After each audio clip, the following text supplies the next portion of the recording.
New Senate building na itinayo dyan sa Taguig BGC na may pondong 8.6 billion pesos, lumobo sa 23 billion pesos. Hindi pa rin tapos hanggang ngayon. Paulit-ulit itong binadgetan ng gobyerno. Eksklusibong nasilip ng GMA Integrated News ang ginagawang bagong Senate building na ipinahihinto ang konstruksyon dahil sa lumobo umanong budget. 77% completed pa lang ang Phase 1 nito kahit 2022 pa target matapos. Ito ang nakapanlulumo at nakalululang budget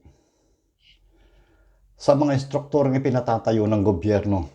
Nagsimula itong proyektong ito noong 2019 at bago pa dumating ang pandemic na ang target completion nito dapat sana ay matatapos nitong 2022.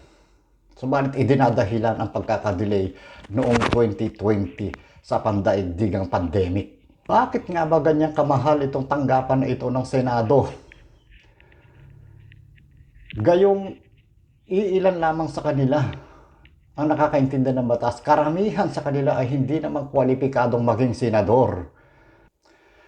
Hindi nakapagpapatalino ang marangyang tanggapan at lalong hindi nakapagpapabuti ng ugali ang magarbong opisina. Hindi ba medyo marangya para sa panlasa din ninyo ang ganito kalaking halaga para sa isang government building? Baka ang katumbas nito ay may mga mamahaling building na at luxurious na building na makikita natin sa Makati at sa BGC. Napakarami nating problema sa ating bayan na dapat paglaanan ng pondong yan.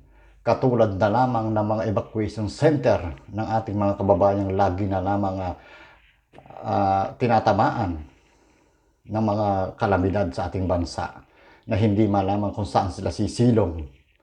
Pagkatapos ito, ganyan kamahal ang opisinang yan.